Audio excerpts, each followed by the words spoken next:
uyu Obama abinyujije mu gitabo cye yanditse yise Dreams from my father cyangwa se inzozi za data. Obama yasobanuye byinshi cyane akoresheje amafoto, rero agaragaza ubuzima yabayemo nyine kwa sekuru w'umuzungu, akababazwa n'uko kandi atigeze agira amahirwe yo kubana na se, dore ko nk'uko nabikubwiye kuva ababyeyi be batandukana, uwo bita Barack Obama yagize amahirwe inshuro imwe gusa yo kongera guhura na se mu buzima bwe bwose.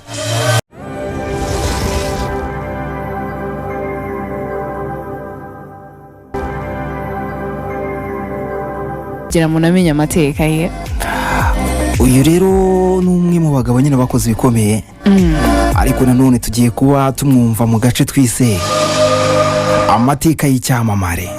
Amateka y'icyamamare rero ni agace kaje kugira ngo tugende tumenya amateka atandukanye y'ibyamamare byagiye bibaho cyangwa se n'ubu bikibaho ku isi mu bice bigiye bitandukanye, nk'uko dukunda kugenda tubigarukaho, yaba mu muziki, yaba muri siporo, yaba muri politics n'ahandi hagiye hatandukanye. Upfa kuba yarakoze ikintu kigatuma abantu benshi bamumenya, abantu benshi bamukunda.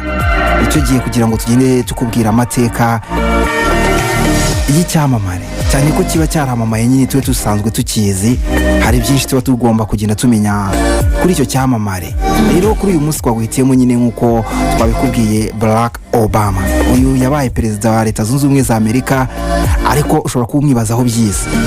Uyu rero ni icyo gihe kugira ngo nyine umenye ese ni ibihe bintu nyine wakagombye kuba umumenyaho utazi, cyangwa se n'iyo waba wari ubizi ukongera ukabyibuka ntacyo bitwara. Barack Obama rero yavutse mu mwaka w'1961, akaba rero zari tariki 4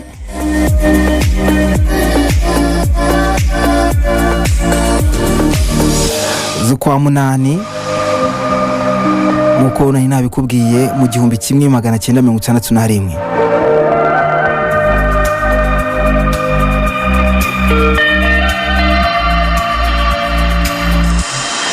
Yavukiye muri leta ya Hawaii. Se wa Obama rero ni umunyakenya, Barack Hussein Obama, naho nyina akaba umuzungukazi w'umunyamerika yitwa Ellen Dunham. Akaba rero ababyeyi be bombi baratandukanye, cyangwa se batarabanye igihe kinini kubera ko imyaka 2 yonyine bahise batandukana.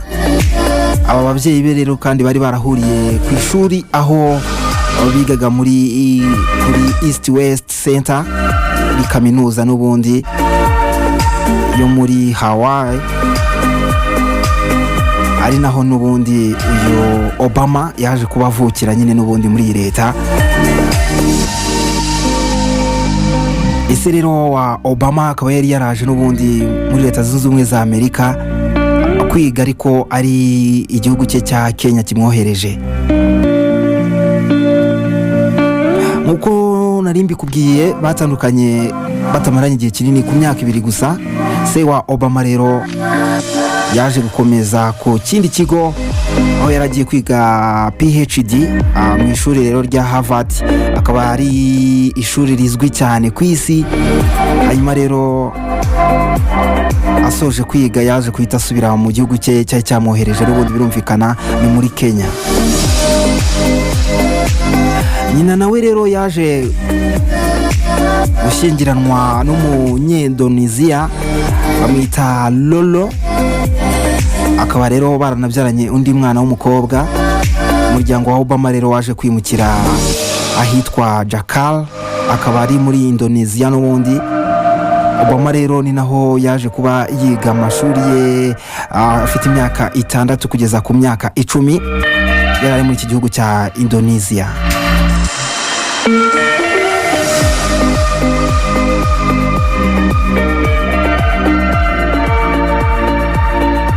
Uko nari mbikubwiye, ku myaka 10 yari akiri muri Indonesia, ariko nanone yahise avayo agaruka mu gihugu cya Amerika cyangwa se muri Leta Zunze Ubumwe za Amerika, aho yari asanze sekuru na nyirakuru ubyara mama we birumvikana ko bari abazungu.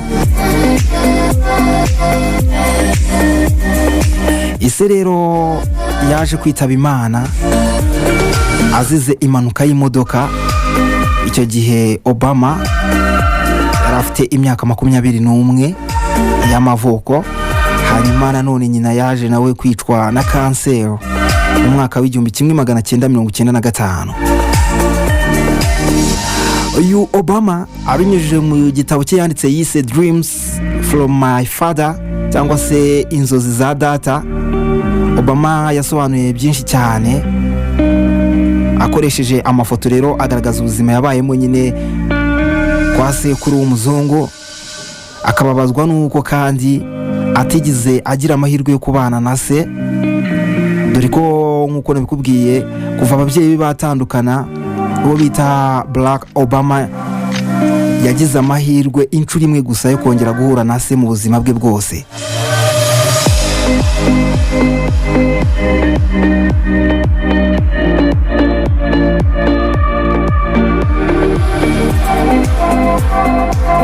Muri iki gitabo kandi Obama yanditse avuga ku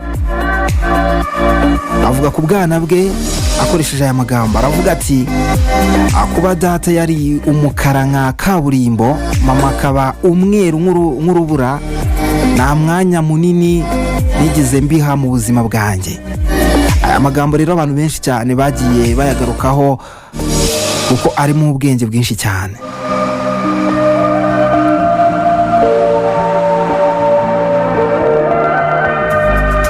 Nyuma y'amashuri yisumbuye rero Obama yakomereje muri kaminuza ya Columbia University, aho yabonye rero impamyabushobozi muri politics n'imibereho mpuzamahanga, Bachelors of Arts in Politics and International Relations mu mwaka w'1983.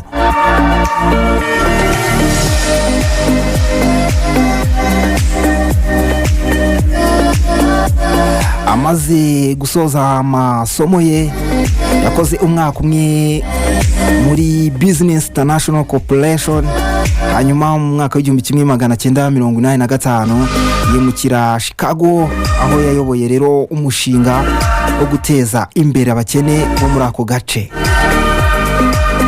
Obama yinjiye mu ishuri bizwi cyane rya Harvard Law School mu mwaka w'1988. Mu mwaka w'1990 yabaye umwirabura wa mbere watorewe kuyobora ikinyamakuru gikomeye cyane cyitwa Harvard Law Review cyo muri iri shuri n'ubundi. Ibi rero byanamuviremo kuba ikirangirire nyine muri iki gihugu birumvikana.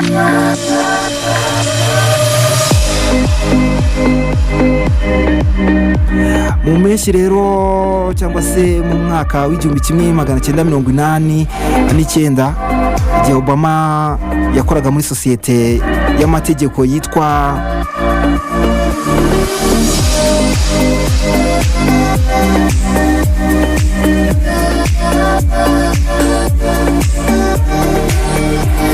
Siriastin, ahangaha niho yaje kugira ngo rwose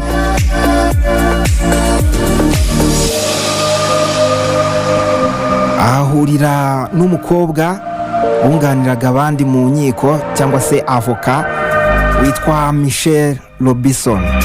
Uyu rero byaje no kurangira rwose amubereye umufasha, babanye nk'umugabo n'umugore, akaba ari nabo birabura bonyine bakoraga muri iyi sosiyete. Mwaka w'1992 Obama na Michelle biyemeje kurushinga ndetse baza no kwibaruka abana babiri b'abakobwa, harimo uwo bita Maria ndetse n'uwo bita Sasha.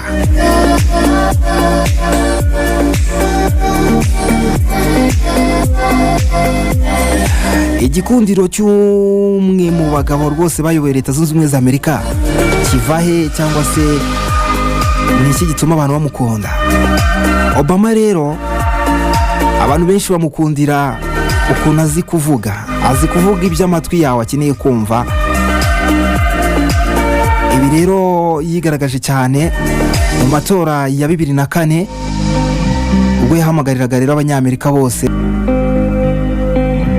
gushyira hamwe bakareba ibibazo by'igihugu muri rusange aho kugira ngo bashyire ibibazo imbere by'ishyaka.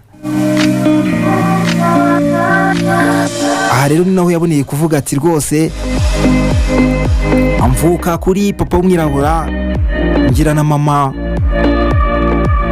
w'umuzungu, ariko ibyo ngibyo ntabwo bituma ngira uruhande rumwe mbogamiramo rw'abantu bitewe n'ubwoko bwanjye, bose mbafata kimwe, nta muntu mpora uruhu rwe. Ibi rero byatumye n'ubundi abantu barushaho kugenda bamukunda cyane.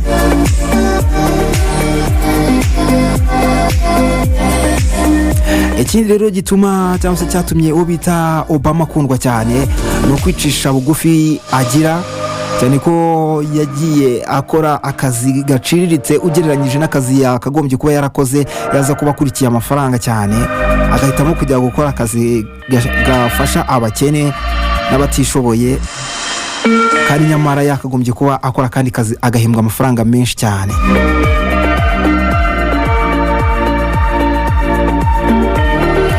Reka twinjire Obama ubundi yaje kwisanga muri politiki ate, cyane ko ibyo nakubwiye haruguru byose nta politiki yari irimo.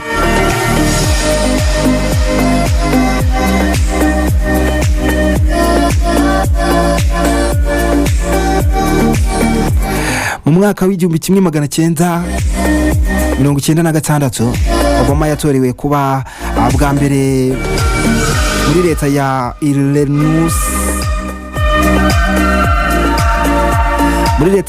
Illinois, aho yaharaniye rero cyane kwinjiza muri mituweli abakene cyangwa se abatishoboye b'abanyamerika ngo nabo babone ubwishingizi mu kwivuza.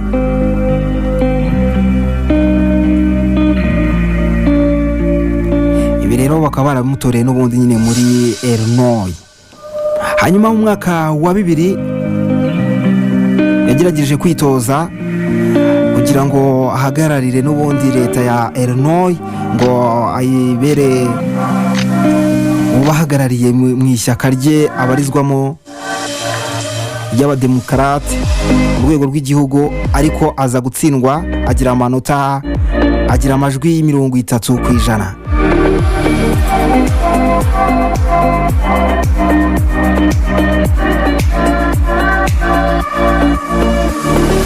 Kuri tariki rero 2 Ugushyingo muri 2004 Obama yatorewe kuba senateri wa leta ya Illinois mu rwego rw'igihugu, abona amajwi rero agera kuri 70%. Aho ni nk'aho ariho twavuga ko noneho yari atangiye kwinjira muri politiki neza.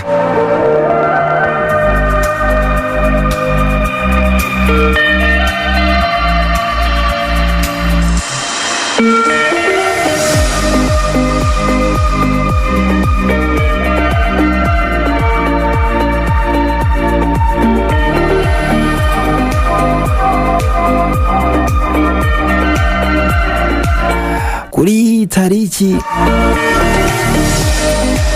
20 z'ukwa mbere muri 2009 nibwo yagiye kuba mu nzu ibamo umuyobozi uyobora Leta Zunze Ubumwe za Amerika, White House, nibwo yatangiye inshingano ze zo kuyobora igihugu cya Leta Zunze Ubumwe za Amerika. Akaba yari perezida wa 44 mu mateka ya Leta Zunze Ubumwe za Amerika wari ubayeho, akaba nanone perezida wa mbere kandi wari ufite amaraso y'abirabura wari ugiye kuyobora iki gihugu cy'igikomerezwa ku isi. Aha rero yamazemo imyaka igera ku 8.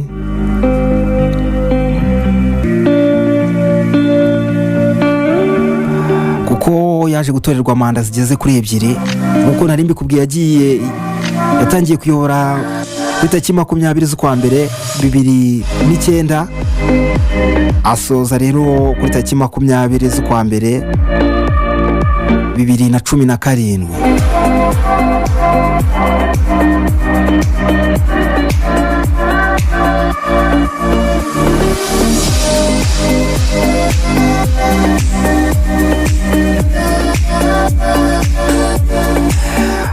uyu Barack Obama yatowe kuyobora leta zunze ubumwe za Amerika muri 2008. yarasimbuye rero uwitwa perezida witwaga George Bush, hanyuma nanone kandi yaje gusimburwa na Donald Trump muri 2016. ariko murabizi ko nyine igihe umuntu bamutoreye ntago ari bwo ahita atangira kuyobora, ahubwo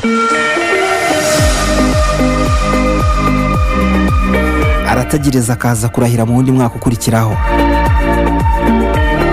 utaza kumva rero imyaka yagiye itandukanye. nakubwiye ko yatangiye kuyobora muri 2009, ariko bari bamutoye n'ubundi muri 2008 mu mpera z'uyu mwaka.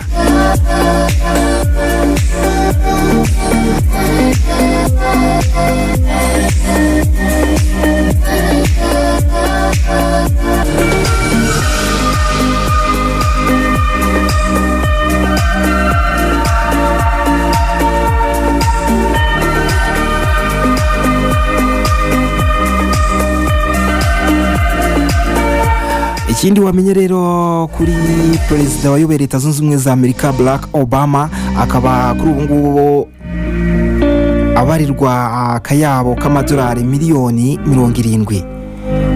niyo mafaranga ubu ngubu rwose bavuga ko atunze cyangwa se afite.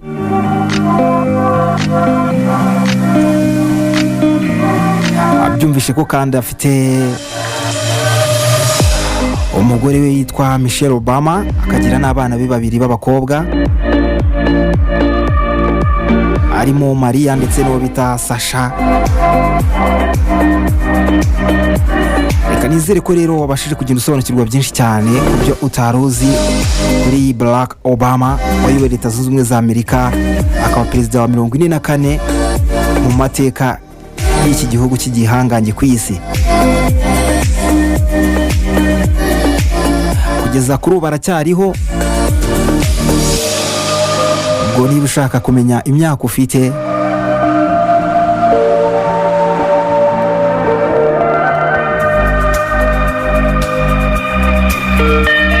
ufata igihe yavukiye hanyuma ukuremo yavutse tariki 4 z'ukwa munani umwaka w'1961. urahita umenya imyaka afite.